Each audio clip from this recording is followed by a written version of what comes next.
like to welcome you to the March meeting of the AAUW Oregon Online Branch. I'm very interested in finding out what has been going on. And so I'm also interested in hearing your description of the purpose of the Public Policy Committee, because that's never really been gone over before, even for me. So I'm going to be very, very interested in what you have to say.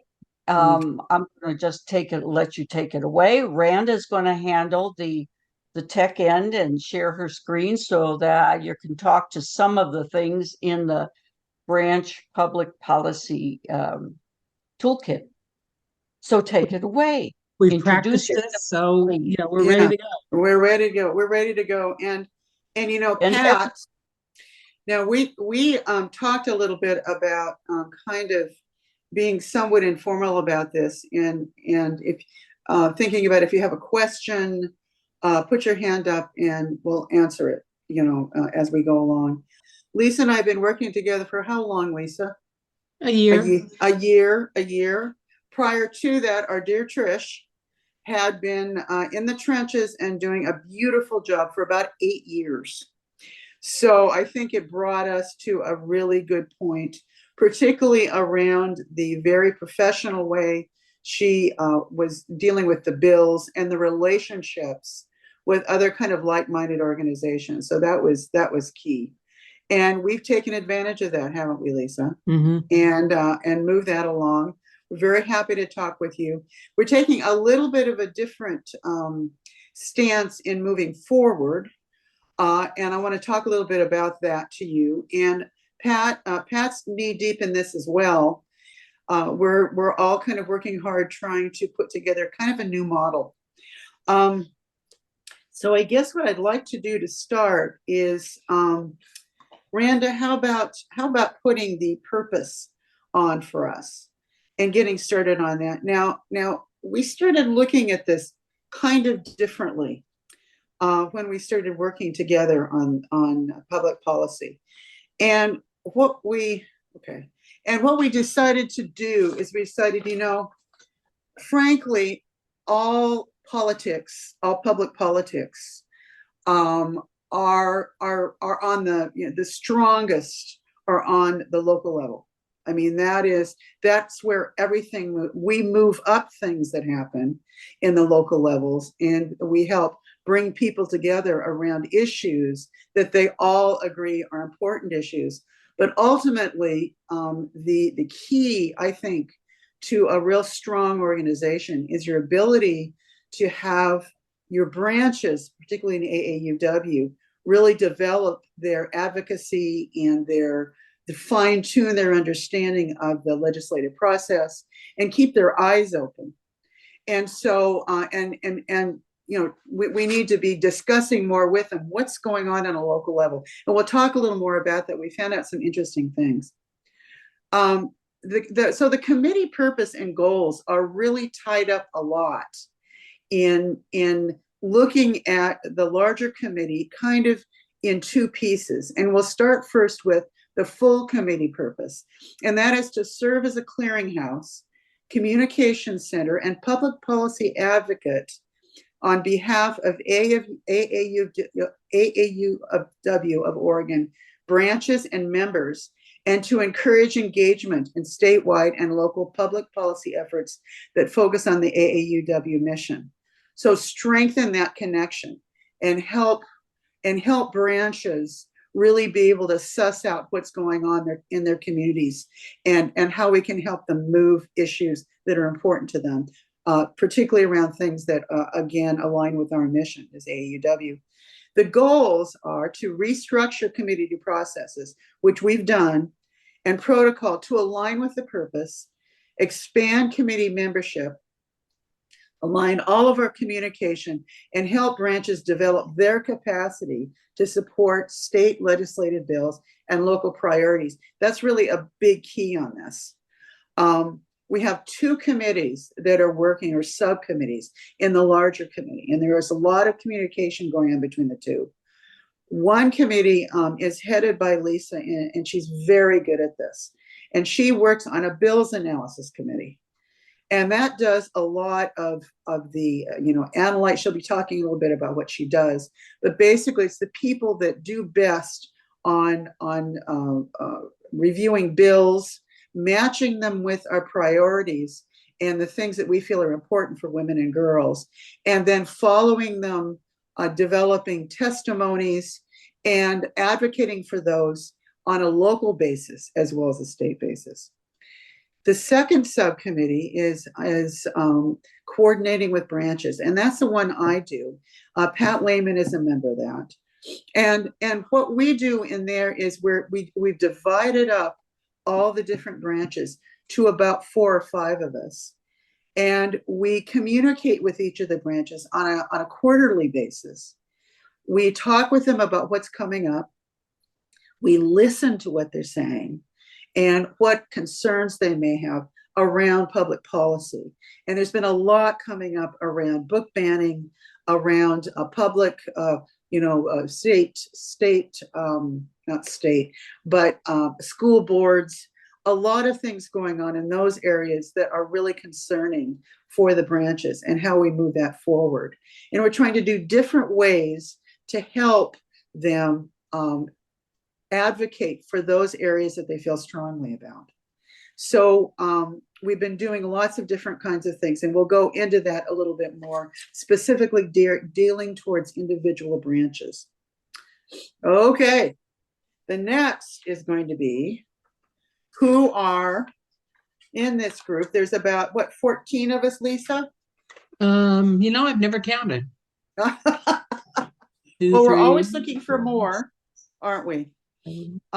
We've got about 10 of the branches that are represented, right? Mm-hmm.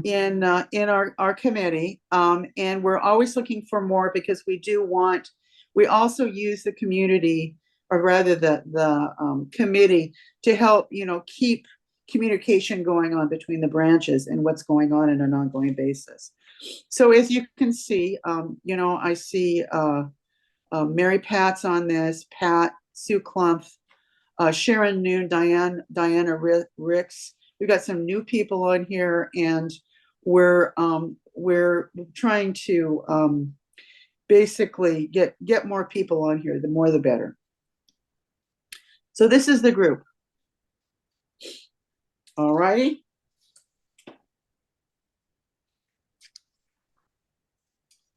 Okay, the priorities. Now this is something that we pull together as a committee, right, Lisa? Mm-hmm. I mean, a couple of us put something together, and then we started kind of pooping around with it. That's a technical term. Basically, we came up, we took information from a variety of different sources. We knew we couldn't do everything, right? But there were some really important things that we thought needed to be done, if they come our way or not. We folded in national issues, of which there are quite a few. Some of the things that have come up in our state, they were part of it. And we also looked at the League of Women Voters, and that's really easy to do because we know Trish is really involved with that group, and so we've been able to kind of connect some of the areas that we maybe can do some collaboration together on. So this is a draft that was given to the board this last month, wasn't it, Lisa, when we took a look at it? A couple weeks ago we had a meeting. Couple weeks board ago, meeting. yeah.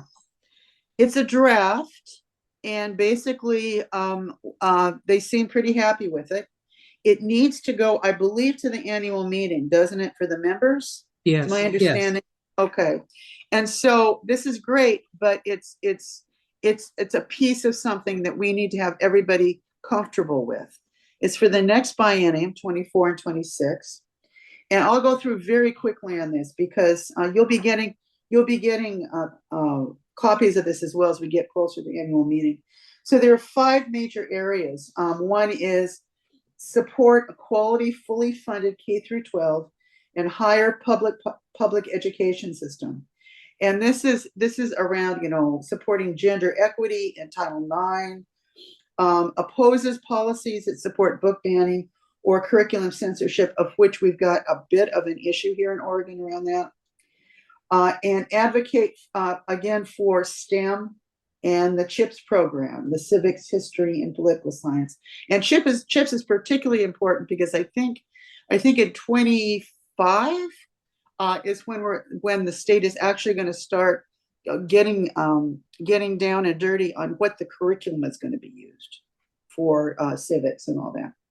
The second one is advocate for racial, ethnic, and gender equity, representation, and economic security.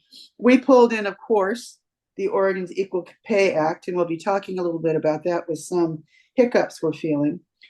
Support self-determination in women's reproductive health decisions, and advocate for affordable child and youth care and rural childhood education. And that's Lisa and my real passion, is the child care issue. Again, these are just pieces of the larger picture. The other is support healthcare for all Oregonians. Of course, address sexual harassment, assault, physical violence, advocate for universal availability of quality, affordable, and accessible healthcare. The fourth is protection of our democracy. So, remember all the ballot measures we thought we were going to get this year, which we're not. Campaign finance reform is one of them, supporting that. Which now a bill was passed, and Lisa's probably going to be talking about that. Promote equal access in the voting process, and supporting redistricting efforts by citizens, which will not be on the ballot this year, right, Lisa? That didn't make it. Just Ranked choice. Yes, ranked choice voting. Okay. Finally, expanding our influence through partnerships with like-minded organizations and individuals. Now, that's a big deal that we're going to be doing. Trish was so incredible about this, and that was identifying the kind of organizations we need to collaborate with in order to get a bigger bang for the buck, basically, and to really get moving on those areas that we share in terms of concern with other organizations. So these are just kind of like a little teaser about some of the things that we thought were important for us to consider as we move along in public policy, and as we make some decisions, frankly, about what we want to support in the next session, 2025, and that's going to be a long session, right, Lisa? Yep. Claire, Jenny has her hand up. Okay. I just have a strange sort of question. Back on your first point, you had STEM. Yeah. Everything I'm seeing now, it's STEAM, including the arts, and we've had discussions really? and we're going like, I don't understand why. I mean, I know the arts. Yeah, heck, I have a liberal arts degree. But it's kind of watered down the whole push to get women into those more, I hate to use the word technical, but that's what I think of it as. More science oriented. Yeah. I'm just wondering if we've heard anything. Yeah, I don't, Well, what I've heard is that was a word that they were using for the younger kids, not at some age, like middle school or something. Oh, really? Let me find out about that, okay? And what I can do is I can get something back to you guys on that. That's very interesting. We need to know that, don't we, Lisa? That's very important. Yeah. Thank you for bringing that up, Jenny. Okay. So, okay. Any other questions? Well, Ms. Verner, I think you're up. We're going to talk now about the public policy toolkit. And so here we have a copy of the cover page. And as you can see, it's identified for a chair, but that's not necessarily the case, because anybody can use the toolkit and get a lot out of it. Here's the table of contents, and it's a page and a half. This document is could be considered out of date since the examples that are in it are basically from 2020 to 2021. But I look at it as really a document that lists and identifies a variety of things that people in branches and on this committee could do and keep up with public policy. And it's so therefore it's sort of inspirational, and there are things that we can do on our own and do as groups. And I'll be going down through some of those. And so it's I think it's still very pertinent to what we're doing today. So this is the public policy branch chair's job description, and I'd like to take from this some of the things that we as individuals could do, and the branches could do, and in addition to a chair spearheading. And so on this to-do list are things like write newspaper articles on public policy issues. Does the online branch have a newsletter? They do? Okay. So you could write newsletter articles for the online branch newsletter. You can, and in doing that, you can present a situation, you can present facts, you can present both sides of an issue, you can include a conclusion, or a request of the members to do something. Another thing that can be done is to identify issues of interest. For example, childcare, and you can find out and do some research on how the issues impact a local community. You can research what the problem is, who's impacting what, who's involved, and you can develop a plan to address these things. For example, in Ashland, which is my branch, we focused on childcare, and basically Ashland, as well as the rest of the state, is a childcare desert, and so there are too few slots for childcare for too many kiddos, and so there's a real imbalance there. And under the city auspices, the city formed an ad hoc committee to look at childcare, and as a representative of AAUW, I'm on that committee. We also have a city council member and 3 other people who are sort of local represent the providers side of this, the childcare providers, childcare workers, and people who are just knowledgeable about childcare in general. And so we get together, and we've done an analysis and a database of all the childcare providers in Ashland. We've talked to a group that has extra space in their building about turning it into childcare facilities. We've talked to people about grant money and ways to bring some money to bear that could pay for teachers, could pay for improvements to the building, those kind of things. And then we follow statewide bills on childcare as well. So overall, we've sort of organized ourselves as a childcare machine, and we're trying to make a difference for the Ashland community and get more childcare slots available. And so that the thinking is that then people can work. Employers in town will have less problems hiring people, and they won't have to stay home and not work, and all those good benefits.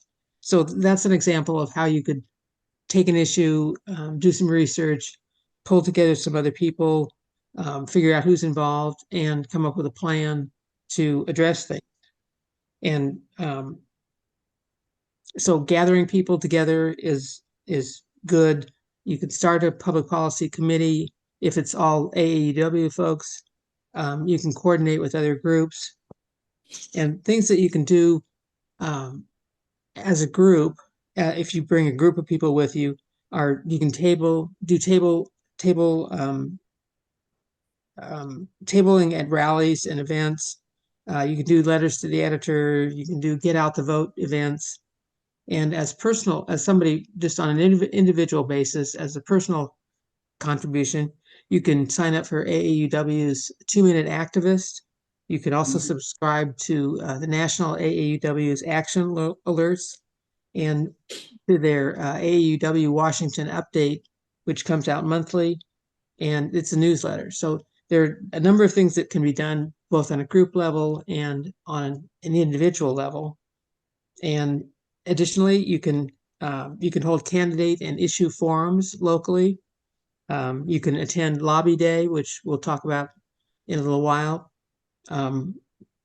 We didn't do a Lobby Day this year, but we're planning on doing one for 2025 for the long session that's coming up in January of next year. You can learn about OLIS, or Oregon Legislative Information System, which is the way we track bills and we keep up to date on meetings and hearings in the committees in the state legislature, and you can meet with your legislators. So all of those things are things that are described in this toolkit notebook, and are very accessible and easy to do, and as I say, can be done either as an individual or with a group of people with you as well. So that's about it. Unless you have any particular questions about the toolkit, I would urge you to all get a copy of it and keep it by your bedside. I love it. Can I say something about Sure. We're really interested in getting more of particularly the public policy chairs in the branches starting to actively use this toolkit. So what we're really trying to do is Lisa and I are actually going out and training some of these chairs, public policy chairs, using the toolkit and being very clear about, how you can use it, how you can work with it. And we've talked in Pat, I think we've worked with in the coordinating with branches to say that as we give information out to people, to branches, that our idea is to utilize some of the toolkit information so that we're getting people to kind of start using it. It's in a phenomenal toolkit, and it really needs to be used. And so I think it could really be kind of cool. Did you want to say anything, Pat? I just wanted to say, well, two things. One, about the toolkit. Georgia, you did a marvelous job. Wow, you getting all did. that information together. One of the things that I would suggest, because the examples, since Peggy Shippen and I put it together, it's our examples. So when you do ask people to use it, ask them if they would contribute examples that are like Good the sort of, and then you'll have a collection of examples that you can interchange, and people can only be enriched by more examples. Exactly. That's a very good point, Georgia. Very good point. We're in a really good position that we can do a little bit of messing around with this. See, if I have 4 or 5 branches, and I've been talking to Portland. And so I sent her the toolkit, and I sent her a bunch of other things. And I said, okay, you take a look at this, and we're going to have lunch. And we're going to go through all these different kinds of things, and maybe a little wine there too. and we're gonna take a look at this, and kind of help you kind of navigate through this stuff. And Nancy, if you have some ideas on presentation, would be great too. Well, I also want to say that, you don't have to print. I don't ever print stuff. When people tell me make it only 1 page, it's like it's on my computer. What the hell difference does it make? Yeah. So I guess what I'm trying to say is it's a PDF. You can print only those pages you need. Right. We've talked about that. Yeah. And then use them in a specific situation, right, Pat? But just keep it on your computer for reference. It's easy peasy if it's a PDF. Yeah. Yeah, but I've noticed that for some of the other toolkits as well, sometimes breaking them apart and taking what specifically somebody is really interested in is probably the best way to deal with some of the stuff too. So it can also depend on the individual. I think we're in a really good position where we're going to be able to find out a lot more about how branches use these things, because we're going to be we're talking to them every quarter, right, Pat? And asking them questions about, what's going on, and then as we're starting to do the trainings with the public policy chairs. Lisa, you're going to, is it Roseburg you're going to? Medford. Medford. I always say the wrong branch. Okay. So Lisa's going there. I broke it up into essentially chapters, the way I originally envisioned it. I didn't originally envision it as one humongous book. And so I can actually send you the individual sections or chapters. Well, what the toolkit includes are lots of samples of things. So there's a sample newsletter article, there's a sample survey form, there's sample policy report. I mean, all sorts of, it does include samples in here too. So I think that's very useful for people to get an idea. It's like its own clearinghouse, right? As a clearinghouse of information. Any more questions for Lisa? This is great. I love it. Well, I just wanted to make one other comment, and that is that the OLIS presentation from Salem Branch was wonderful. Yes. Fabulous. Yes. I think we need to disseminate that As well. Yes. Exactly. Yes. Exactly. Okay. We've done we've done a lot of stuff. It's been Lisa and I have been talking about how much time we're spending. I mean, it's just whenever you do kind of like a reorganization, it just takes a little longer to get stuff moving and changing systems and this kind of thing. But we did feel like we did pretty well last year. Last year, 2023 was a long session, and Ms. Lisa and her group ended up following 11 bills. And how many bills did we go through, Lisa? It seemed like about 5 million that were out. I mean, I tell you, looked at or touched on. Oh my God. And wrote up multiple testimonies on these suckers. And there were we had the shorter session, but there were 14 bills in there that we really watched, and Lisa will be going over those with you more. Some of them were pretty interesting and kind of fascinating politically. We also sent out Peggy Shippen is so amazing. So we've been trying to send out these public policy blasts. You've gotten some of these that kind of focuses on specific things about what's going on, were the programs, and we're trying to do them. We're trying to kind of make them smaller so that you don't have to go through all this reading, but you get a blast of something that's important to know. And we've done 3 of those, and you're going to get another one probably in the next month. It's just kind of saying this is important for you to know, and and tie it to public policy. And Lisa did do letters to the editor on Women's Day, right? For Equal Pay Day. Equal Pay Day. And actually some of them got published. What a shock. Yeah. My God. What we're trying to look at in the future now is, as we get down to the rubber hitting the road, we are going to do a lobby day in 2025. And we need one desperately. We've got some really, really good materials from other states. We've got good materials from what we've done in the past. And so we're going to work on 2025. I think there are going to be some really interesting things coming up that didn't come up or did not pass in 2024. So that's coming up. And I'm kind of looking for, remember when Ashland did it one year? Did a great job.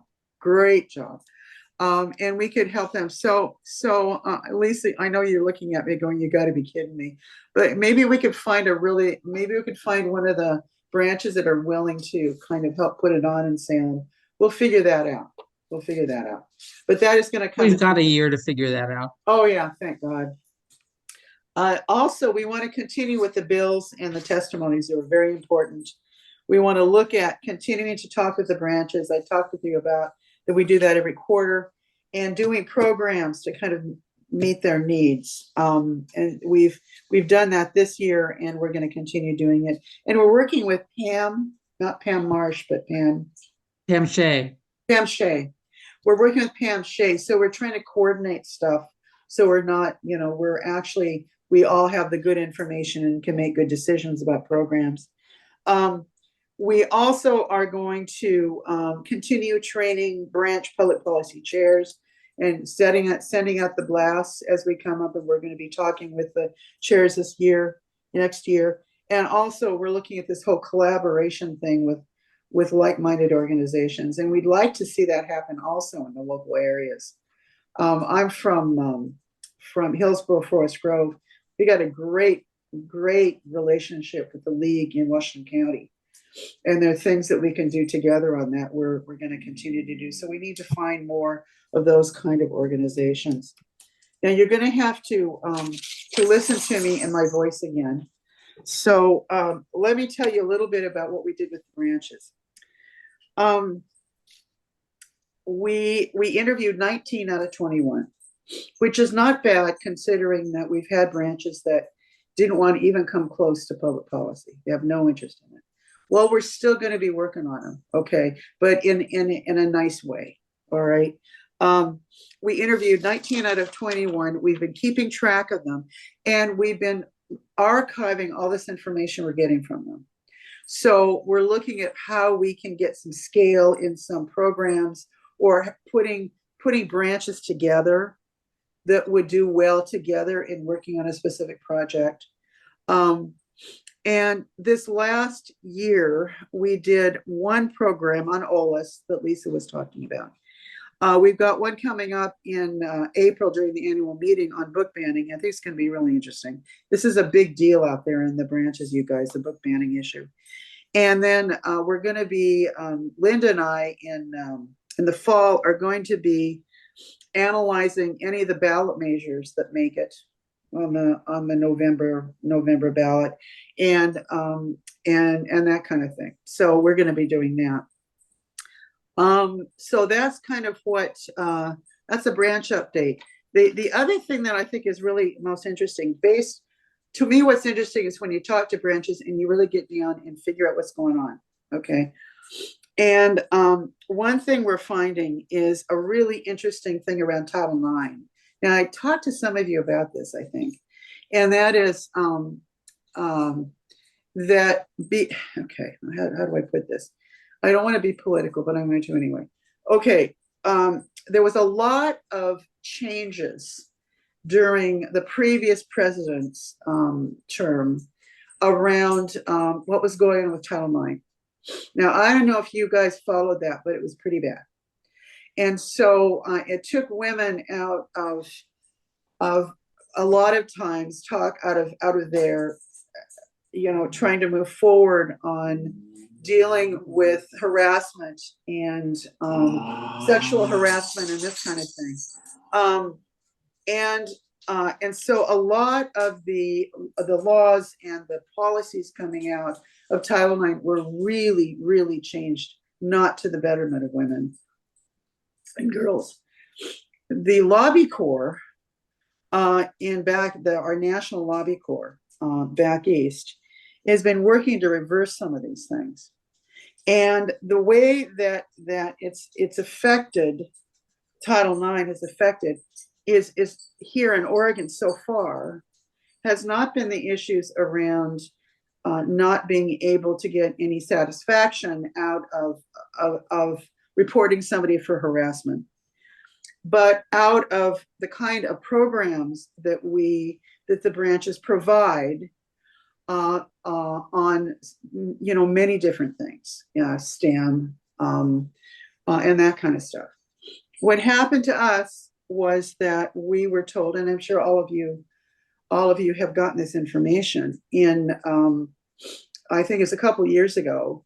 We were working with something called Girls Today with Pacific University, okay, And it was kind of usually middle school girls, and they were coming in and they were going to Pacific, and they were kind of getting a trial. They were kind of getting an idea of what the campus looked like. Okay. So we were part of that. There was a complaint sent to the Department of Education against us, saying that we had to open it up and it could not be just girls. So that was an issue, and on Title IX.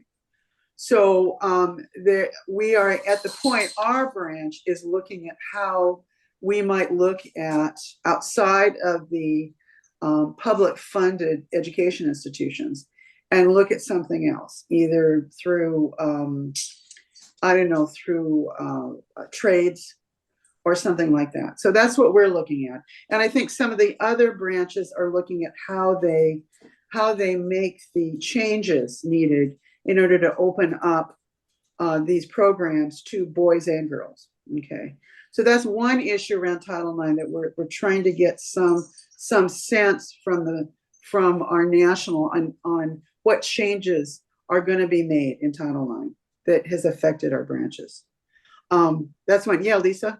The national office is looking for Title IX new rules to come out on Title IX sometime probably in April, early April. Yeah, they think in a couple weeks. I hope so. Yeah. Yeah. So there'll be two sets of changes that come out. One that affects everything except athletics. And then the rules on athletics will change, but probably not until the fall, maybe after the election. Yeah. So there are some the Biden administration has been rewriting the rules, as Claire said, in response to previous guys' rewrite of the rules. And Previous guy. It's taken a long time. It's taken a long time. It's taken a long time. All these last 4 years. And so that's been a lot of frustration with people. But that's something we're kind of dealing with within Oregon with the branches. The other piece is the equal pay issue. In addition to a tremendous amount, I think, well, Lisa, what did we look at? Didn't we find like 9 bills that tried to go through in Oregon that would have been nullified some of the Equal Pay Act, and none of them went through. But that is something that continues to be kind of a little bit of a push. And so the equal pay piece is that even though Bureau of Labor and Industries, now this is another piece with equal pay, is the administrator and gets information out to workplaces about, do you have an equal pay issue? Fairly simple process, sending in a complaint into BOLI. They've only had, since 2019, they've only had something like 223 complaints. So there's some interest on the part of one of the branches to see if there's a way to start getting some more information out through our branches around the Equal Pay Act. And so that is, Salem is really moving forward on some of that. So we'll be seeing a few things going. So there you go. Okay. So let's move on to the bills update. Yes. And Randa, how about the bills update? Thank you very much. So here's a list of bills that we were tracking in the 2024 short session of the Oregon State Legislature. And this first 10 or so are bills that we were primarily tracking, and also bills that fit our mission of helping or advocating for women and girls. And as you'll see, many of them deal with children and childcare. The first one is 4158, and that was to fund a small home and small center childcare fund, and unfortunately that died. HB 4098 was it's CHIP's childcare bill, it's childcare infrastructure that is associated with the semiconductor chips money that came into the state last year, and it's to build childcare facilities at those semiconductor plants that are being built, and that did pass. And it last I looked, it was awaiting signatures. So, but that's good. It passed. And next bill is Senate 1579, and this establishes a grant program to provide more money for the child abuse programs that are housed in the children's advocacy centers across the state, and to put more of those centers around the state. And it also creates a new task force to audit how the state has complied with Carley's law. And again, it's to help provide for victims of child abuse. And the next one is 5701, and that's the big budget bill, the omnibus budget bill. And what this does, the piece that was interested in this, is it allocates $90.5 million to EDRC, which is employment related daycare. And the EDRC fund for childcare, this pays for supplements childcare costs for people who are working, so they only pay a small copay. And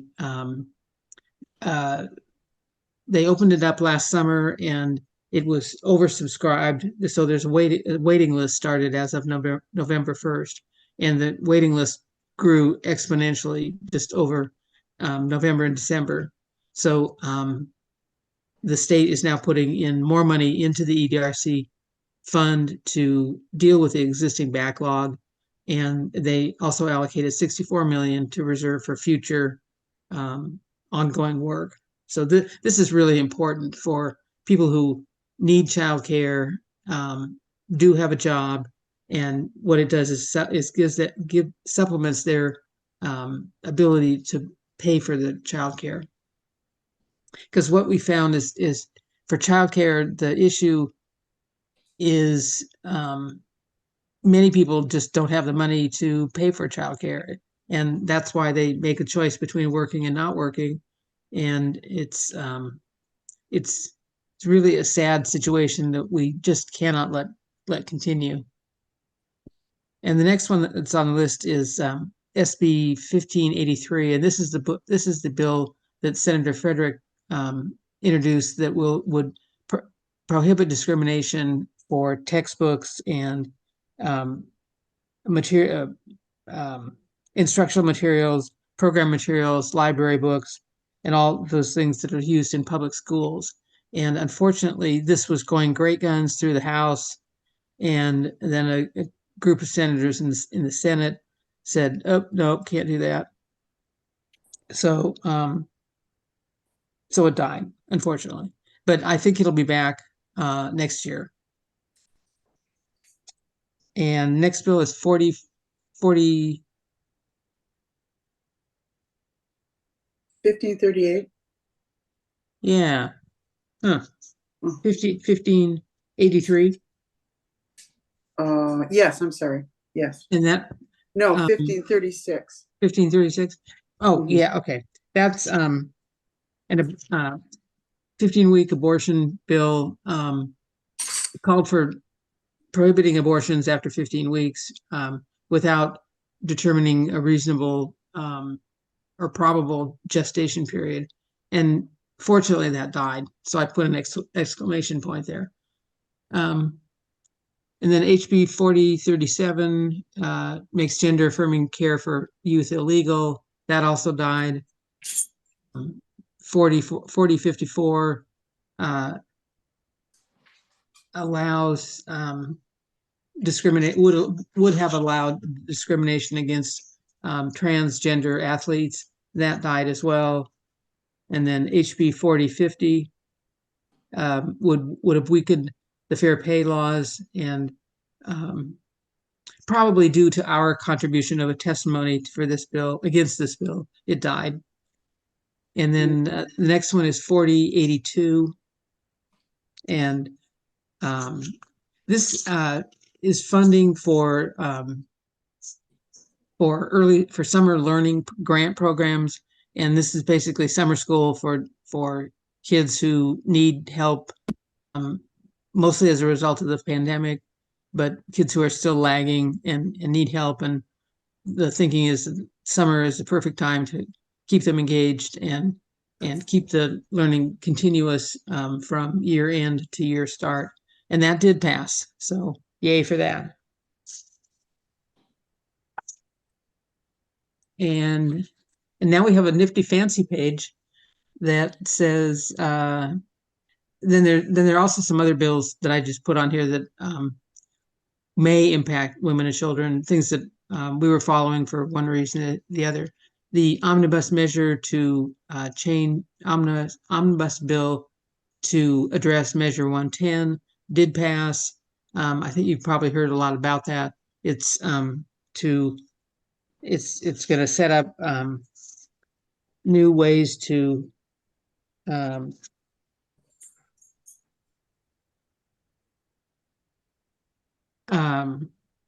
there's a new It's addiction. misdemeanor. Pardon? Yeah, it's There's a new- addiction, right? Mhm. Yeah, it's for addiction services, and for there's a new portion of the misdemeanor that'll be, so if you do go through, if you are picked up by the police, you can choose to go to treatment. If you don't choose to go to treatment, then there's a new misdemeanor that you will be charged with, and so it's an amazing compromise that was on a bipartisan basis was passed. And then there was a bill for funding 4020 to fund addiction services in jails.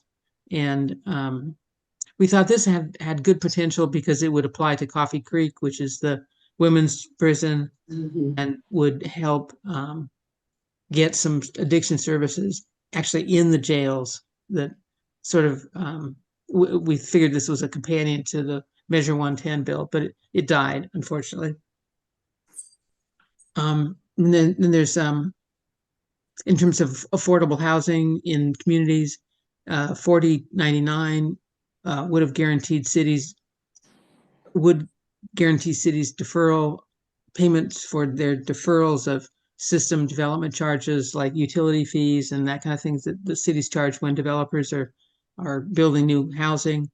And this seemed a way to get more affordable housing, and it died, unfortunately. And then there was Bill 4134 to talk about infrastructure grants to cities for when a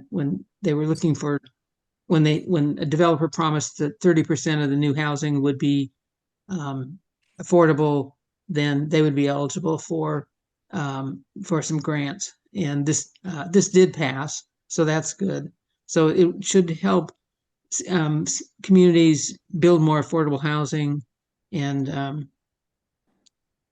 as we all know, we all need that. And then the governor's housing bill 1537 did pass. It's instead of 500 million, it was 375 million. But the governor did sign it and is very pleased about the things that are included. There's a housing accountability and production office to help communities with their grants, and there's a revolving fund, so cities can use this to help with loans to developers. It's got a bunch of good stuff in it. And then just two more that I'll highlight. 1589 attacks the voting by mail system. It makes it harder to vote. Fortunately, that died. And then the big one, the big surprise bill from this year was 4024, the campaign finance reform, and that did pass, and it's awaiting the governor's signature right now. So that will limit the amount to $3,300 that an individual can contribute to a candidate each year or each election cycle. And so it's the first time Oregon has had a limit on individual contributions.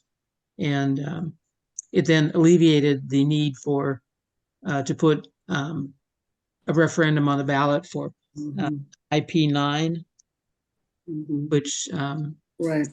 we were all looking at, but now we don't have to.